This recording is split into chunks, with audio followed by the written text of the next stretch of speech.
এই মুহূর্তে আমরা দেখতে পাচ্ছি নয়াদিল্লিতে কংগ্রেসের সদর দফতর থেকে বেরোলো প্রাক্তন প্রধানমন্ত্রী মনমোহন সিং এর মরদেহ।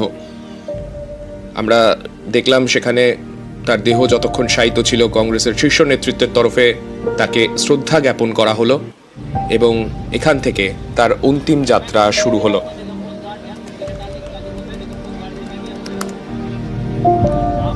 আজ সকালবেলা তার বাড়ি থেকে তার মরদেহ বেরোয়, প্রায় 9টার কিছুক্ষণ আগে তার মরদেহ সেখান থেকে বেরোয় এবং সেখান থেকে কংগ্রেসের সদর দপ্তরে প্রায় 1 ঘন্টা শায়িত থাকে তার মরদেহ। আমরা দেখতে পাচ্ছি সেই ছবি কংগ্রেসের সদর দপ্তর থেকে। কংগ্রেসের সদর দপ্তর থেকে বেরোলো প্রাক্তন প্রধানমন্ত্রী মনমোহন সিং এর মরদেহ।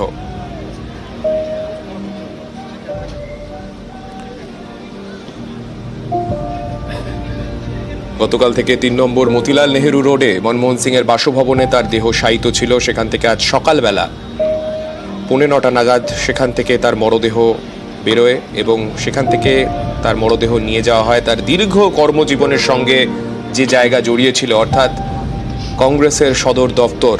সেই দপ্তরে তার দেহ শায়িত থাকে বেশ কিছুক্ষণ, প্রায় 1 ঘন্টা। সেখানে যখন তার দেহ শায়িত ছিল, কংগ্রেসের শীর্ষ নেতৃত্বের তরফে তাকে শেষ শ্রদ্ধা জ্ঞাপন করা হয়।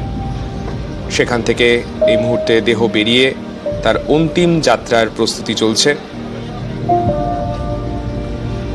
বেলা 11:45 নিগমবোধ ঘাটে পূর্ণ রাষ্ট্রীয় মর্যাদায় সেনাবাহিনীর তত্ত্বাবধানে শেষকৃত্য সম্পন্ন হবে প্রাক্তন প্রধানমন্ত্রী মনমোহন সিং এর।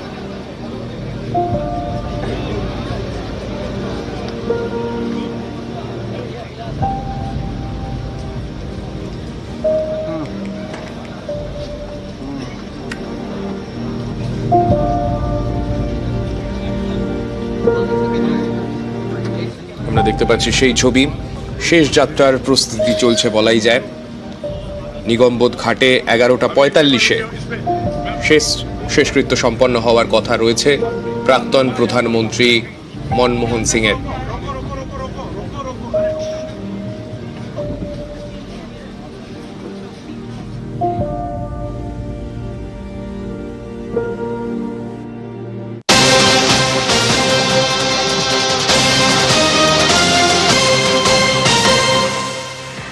আর যে খবরে নজর রাখবো এরই মধ্যে বিএসএফ এর জালে 3 বাংলাদেশি, একের পর এক বাংলাদেশি অনুপ্রবেশকারীর গ্রেফতারির খবর যখন সামনে আসছে, তারই মধ্যে বিএসএফ এর হাতে 3 বাংলাদেশি ধৃত। বিএসএফ এর তল্লাশিতে 3 অনুপ্রবেশকারী গ্রেফতার। ধৃতদের বাড়ি বাংলাদেশের রাজশাহী জেলায়। অনুপ্রবেশ এর কারণ কি রয়েছে, কি কারণে তারা এদেশে এসেছিলেন, সেই সমস্ত কারণ খতিয়ে দেখছে জলঙ্গি থানা। মুর্শিদাবাদ থেকে গ্রেফতার 3 বাংলাদেশি অনুপ্রবেশকারী। বাংলাদেশের সংকটজনক পরিস্থিতির মধ্যেই একের পর এক বাংলাদেশি অনুপ্রবেশকারীর গ্রেফতারির খবর সামনে আসছে। আমরা যে ছবি দেখতে পাচ্ছিলাম, বিগত কয়েকদিনের মধ্যে একাধিক জায়গা থেকে বাংলাদেশি অনুপ্রবেশকারীদের গ্রেফতার করা হয়েছে। আর এরই মধ্যে বিএসএফ এর তরফে 3 জনকে গ্রেফতার করা হলো মুর্শিদাবাদ জেলা থেকে।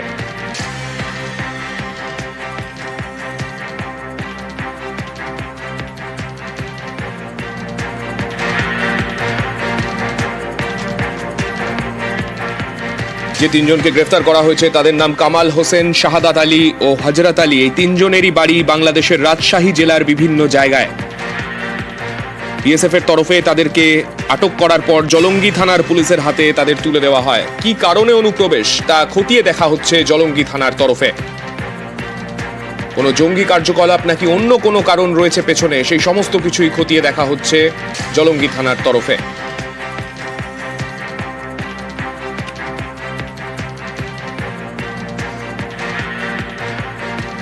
আরো বিস্তারিত আপডেট নিয়ে নেবো, আমাদের প্রতিনিধি প্রণব রয়েছেন আমাদের সঙ্গে। প্রণব, দেখো, 3 জন অনুপ্রবেশকারীকে গ্রেপ্তার করেছে বিএসএফ।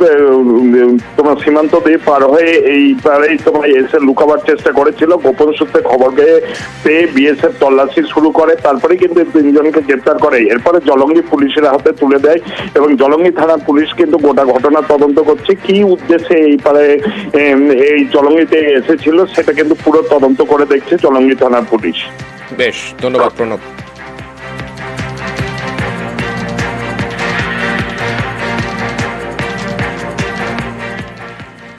আর ইউনূসের জমানায় পাকিস্তানের সঙ্গে বাংলাদেশের ঘনিষ্ঠতা, তাই কি আবারও বাংলাদেশের মাটিকে ব্যবহার করে পাক অস্ত্র ঢুকছে পশ্চিমবঙ্গে?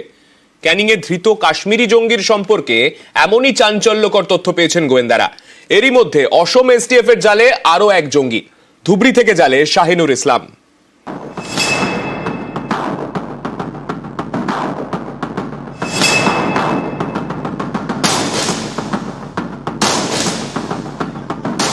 শনিবার ক্যানিংয়ে পুলিশের জালে ধরা পড়ে কাশ্মীরি জঙ্গি জাভেদ মুন্সি।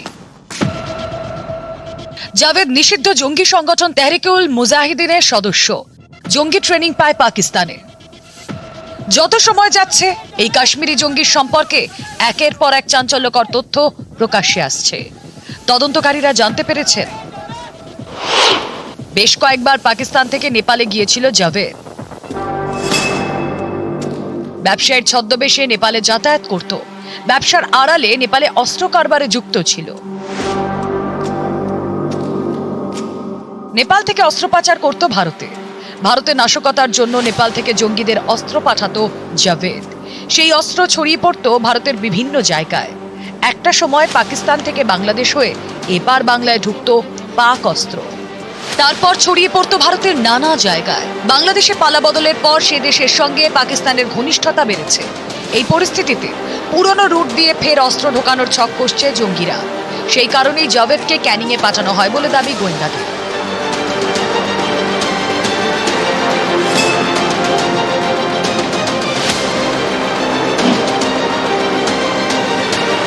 তদন্তকারীরা এও জানতে পেরেছেন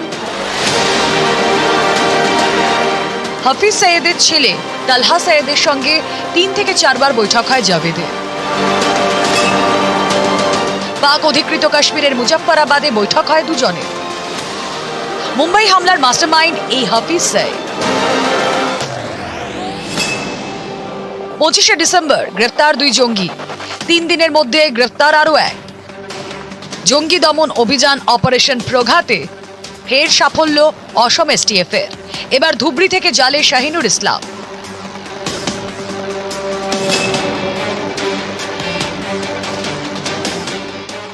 জানা গিয়েছে এদিন ধুবড়ির বিলাসী পাড়ায় অভিযান চালায় অসম এসটিএফ। তখনই সাফল্য। বছর 36-এর শাহিনুর ইসলামকে অনেক দিন ধরেই পুলিশ খুঁজছিল।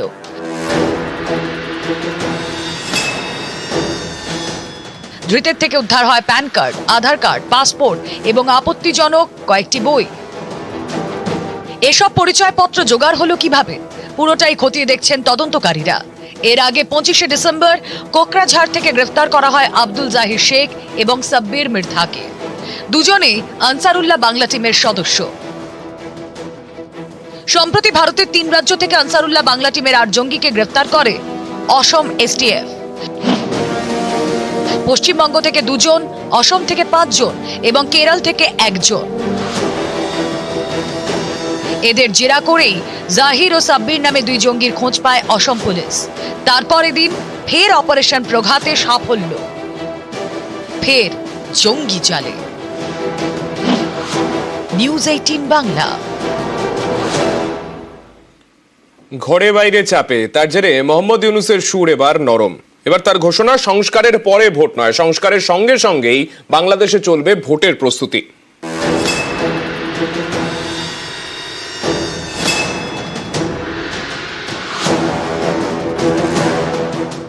এতদিন বারবার বুঝিয়েছেন বাংলাদেশ ভোটের এখনো দেরি আছে। আমি সকল প্রধান সংস্কারগুলো সম্পন্ন করে নির্বাচন আয়োজন করার ব্যাপারে বরাবর আপনাদের কাছে আবেদন জানিয়ে এসেছি। ঘরে বাইরে চাপের মুখে পড়ে মোহাম্মদ ইউনূসের এখন সুর নরম।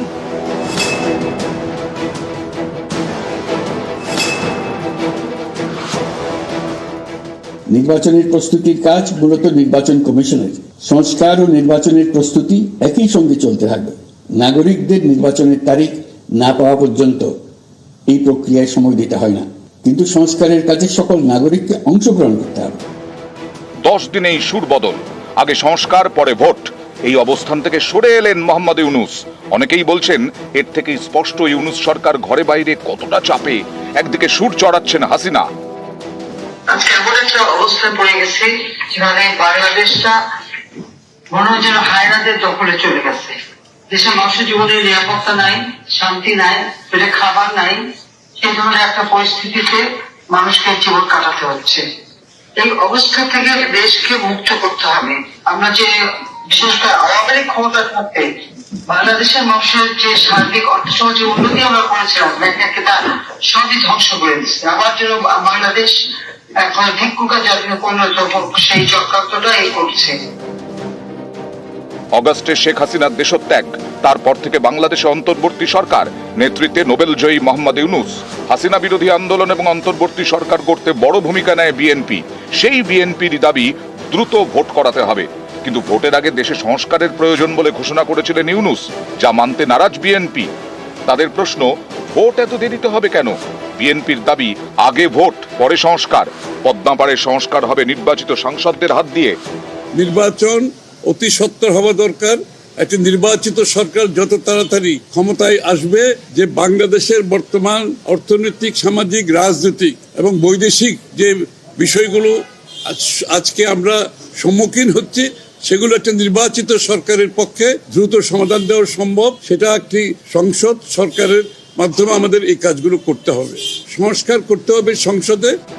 ইউনূস সরকারের প্রেস সচিব জানিয়েছিলেন বাংলাদেশে সাধারণ নির্বাচন হবে 2026-এর জুন মাসের মধ্যে। এ নিয়ে বাংলাদেশে অনেকেরই আপত্তি।